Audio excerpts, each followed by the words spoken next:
Data algorithm और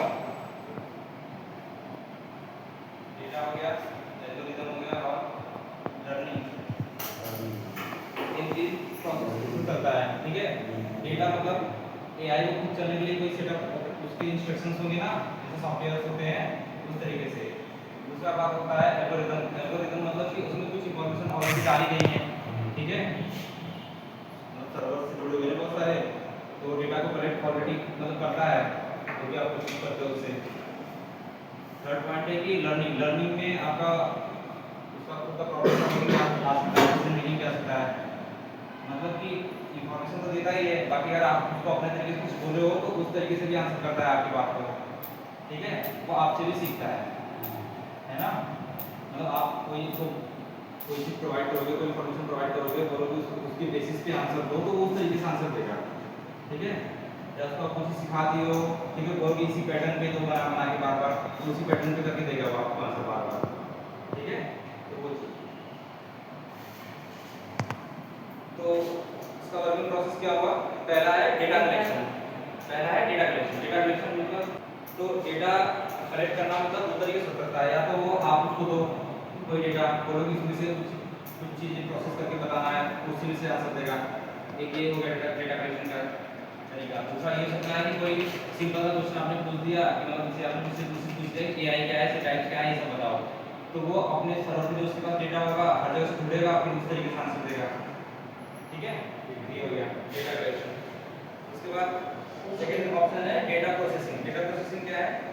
data को साफ और व्यवस्थित किया जाता है, मतलब कि इंफॉर्मेशन अगर कोई चीज सर्च की हो कि एआई क्या है, तो एआई क्या है, तो बहुत सारे रिसोर्सेज पे अलग अलग एआई की डेफिनेशन लिखा होगा, बहुत सारी चीजें लिखी है। एआई के अंदर आता है दो चीज आता है, एक आता है मशीन लर्निंग और एक डीप लर्निंग। देखो ये सब खुद में एक बहुत बड़ा का एरिया है, इन लोग बेसिक में जानेंगे होता क्या है, करते हैं बहुत सारे डेटा के अलग तरीके का ना, मतलब अलग अलग क्वेश्चन पूछते हैं। कई कंपनियां हैं वो क्या करती हैं, डेटा एनालिसिस करवाती हैं, मतलब डेटा का समझने का काम करती हैं, ठीक है। देखो एआई जो चीज समझ रहा है, हाँ एआई जो चीज समझ रहा है उसको ट्रेन करना पड़ता है ना, एआई को ट्रेन किसी इंसान को ट्रेन करना पड़ता है ना, बचपन से हाँ इनको ऐसे करना है, वैसे करना है, वैसे करना है, वैसे करना है। तो जो एआई है ना, एआई को भी अलग अलग टाइप के डेटा देके ट्रेन करना पड़ता है कि देखो इस टाइप का अगर कोई क्वेश्चन पूछेगा तो तुम ये आंसर करना है, इस टाइप का कोई क्वेश्चन करेगा तो ये आंसर करना है, ठीक है। तो एआई को भी ट्रेन किया जाता है, हमेशा कंटिन्यू चलता रहता है चीजें, ठीक है। इसलिए कभी कभी हो सकता है आपने कोई सेम टाइप का प्रॉम्प्ट डाले हो, एक महीने पहले डाले तो अलग तरीके का आंसर देगा, एक महीने बाद कोई सेम टाइप का प्रॉम्प्ट डालोगे तो अलग तरीके का आंसर मिलेगा आपको, ठीक है। वो क्यों हो रहा है? वो उस तरीके से ट्रेन कर दिया गया उसको, ठीक है, कि और अच्छे तरीके से आंसर देगा। चैट जीपीटी 4.1 फिर 5.2 ऐसे बढ़ता रहता है ना, उसका कोई वर्जन बढ़ता रहता है ना, अपडेट करते तो वर्जन बढ़ता रहता है ना, तो क्या होता है हर बार वो मतलब उसके जो वो है, हाँ नया, हाँ ऐसे समझ सकते हो, मतलब लेमन वाली भाषा में कि नया सीख क्या है, नया सिखा दिया जाता है उसका, ठीक है, उसके अंदर कुछ अपडेट कर दिया जाता है। तो एमएल में क्या होता है, एमएल में बेसिकली वो डेटा से सीखता है, ठीक है, नहीं काम कर सकता है, मतलब कुछ बातें बताओगे ना तभी वो समझ जाएगा, अच्छा आप इस चीज के बारे में पूछना चाह रहे हो, तो वो उस चीज का पूरा डिटेल बताएगा आपको, ठीक है। दूसरा कि ह्यूमन गाइडेंस की जरूरत होती है। ह्यूमन गाइडेंस मतलब आपको कहीं कहीं गाइड करना पड़ सकता है, ठीक है, तो आपको पूछेगा कि आप प्रॉब्लम को रिजॉल्व करते हैं, लेकिन तो कॉम्प्लेक्स रहेगा तो वो उसको सही तरीके से नहीं बता पाएगा, नहीं कर पाएगा, ठीक है। जैसे कुछ एग्जांपल दिया है, जैसे एग्जांपल दिया है email spam detection, email spam detection, ठीक है, ये केवल एमएल ही कर सकता है, ठीक है, बहुत नॉर्मल सा चीज है। एमएल को लगेगा कि हाँ सेम टाइप के ईमेल सेम जगह से बहुत बार रिपीट हो रहा है, तो वो उसको स्पैम में डाल देगा, ये एआई का यूज है, ठीक है, एमएल के थ्रू, ठीक है, बात समझ में आया। बात प्रोडक्ट रिकमेंडेशन।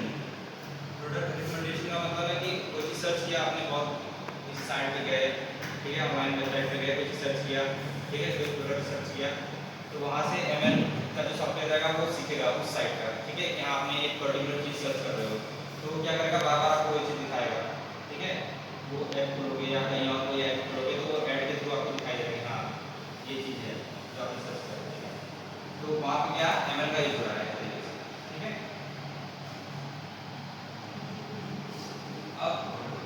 डीप लर्निंग क्या चीज है? जो ह्यूमन ब्रेन की तरह काम करता है, ठीक है। एमएल का ही एडवांस हो गया। यहाँ पे क्या है, आपसे पूछने नहीं आएगा, मैं आपसे बोलेगा कि हाँ मुझे सीरीज गाइड करो, वो सारा कुछ एक ही बार में अपने से समझ से बता देगा आपको, ठीक है। इसमें जब भी सर्च करते हो तो दो ऑप्शन दिया होता है, एक नॉर्मल सर्च दिया होता है, एक डीप सर्च दिया होता है।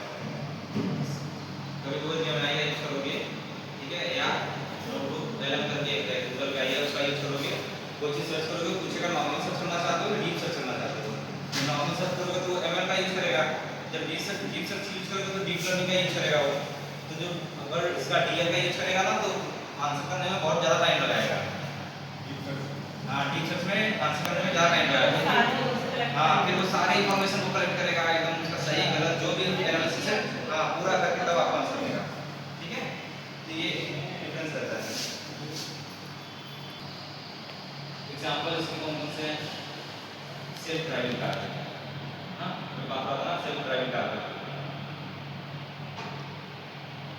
जो सेल्फ ड्राइविंग कार है उसके लिए डीप लर्निंग चाहिए ना, मतलब इंसान का सोचना चाहिए ना, उसको तो सॉफ्टवेयर, ठीक है, तो उसको कौन एआई हैंडल करेगा, इसमें डीप लर्निंग होगी कैपेबिलिटी वही करेगा, ठीक है। तो आप जरूरत है उसकी। उसके बाद सेकंड है वॉइस रिकॉग्नाइजेशन। अब वॉइस तो ऐसे कोई नहीं पहचान सकता ना, उसके लिए भी तो डीप लर्निंग चाहिए, किसी का वॉइस का पिच कैसा है,